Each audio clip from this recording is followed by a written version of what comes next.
√3, √2, √2 and √2 ये सारे आए। उसके बाद में हम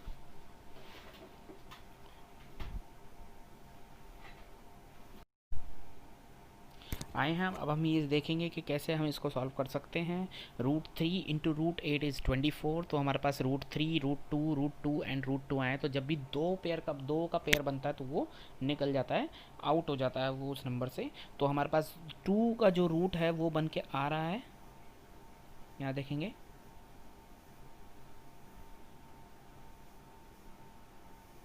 ये √2 का जो रूट है वो आ रहा है। तो 2 आउट हो गया और अंदर क्या बचा, 3 इंटू 2 दैट इज़ 6। तो ये जब भी √6 जो है वो इरेशनल नंबर है। जब भी एक इरेशनल नंबर किसी भी नंबर के साथ लगता है तो ऑटोमेटिकली पूरा नंबर ही इरेशनल हो जाता है। तो आइए देखते हैं इसके क्वेश्चन हम कैसे सॉल्व कर सकते हैं। फर्स्ट ये कह रहा है can we get an irrational number by multiplying of 2 rational number. जब भी हम 2 रैशनल नंबर को मल्टीप्लाई करें तो क्या हमें एक रैशनल नंबर मिलेगा? नहीं।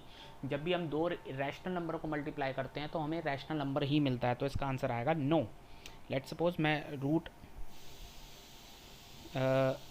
√4 को मैं मल्टीप्लाई करता हूँ, ठीक है। तो जैसे कि मेरे पास में √4 है, उसको मैं √4 से ही मल्टीप्लाई करता हूँ तो मेरे पास क्या आंसर आएगा, √16 और उसका आंसर आएगा 4 जो कि एक रैशनल नंबर है। तो जब भी 2 रैशनल नंबर को मल्टीप्लाई करते हैं तो एक रैशनल नंबर ही मिलता है, इरेशनल नंबर नहीं मिलता है। सेकंड कहता है can we get a rational number by multiplying 2 irrational number. तो इसका आंसर येस आएगा। जब भी हम 2 इरेशनल नंबर को प्लस करें, अगर मल्टीप्लाई करें तो कई बारी कुछ टाइम ये नहीं है कि हर बार ही रैशनल नंबर मिलेगा। कुछ सिचुएशंस में रैशनल नंबर मिलता है और कुछ सिचुएशन में इरेशनल नंबर मिलता है। तो ये डिपेंड करता है। तो इसका आंसर यस आएगा। Yes we can get a rational number by multiplying of 2 irrational number. Third question जो आपको मैंने अभी एग्जांपल में कराया सेम ही है, तो आप ये क्वेश्चन अटैम्प्ट कर सकते हैं। आइए चलते हैं वर्कशीट नंबर 3 की तरफ।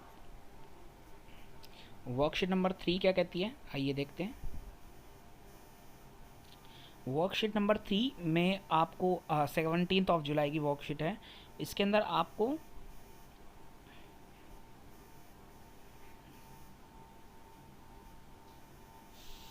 बताना है कि क्या जब भी किसी भी नंबर का पावर मल्टीप्लाई करते हैं, पावर जो होते हैं अगर बेस सेम होता है तो पावर हमेशा प्लस हो जाती है अगर मल्टीप्लाई है तो। अगर बेस सेम है तो पावर प्लस हो जाती है अगर मल्टीप्लाई है, और अगर डिवाइड है तो माइनस हो जाती है। तो इसके अंदर हमें एलसीएम वाला फॉर्मूला अप्लाई करना है।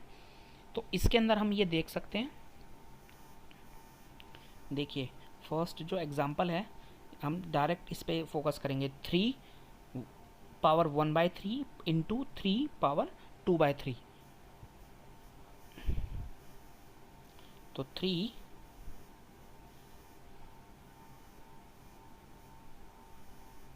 Power 1/3 into 3 power 2/3। तो 1/3 प्लस 2/3 को हम प्लस करेंगे तो हमारे पास आएगा 3/3।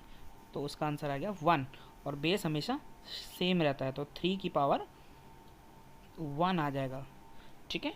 तो ये आपका सॉल्व करने का तरीका। इसी तरीके से आप बाकी के क्वेश्चंस भी आप सॉल्व करेंगे। आई होप ये वर्कशीट आपको तीनों वर्कशीट समझ आई होगी और आपको अपना तीनों वर्कशीट कंप्लीट करके मुझे दिखाना है। थैंक यू बच्चों।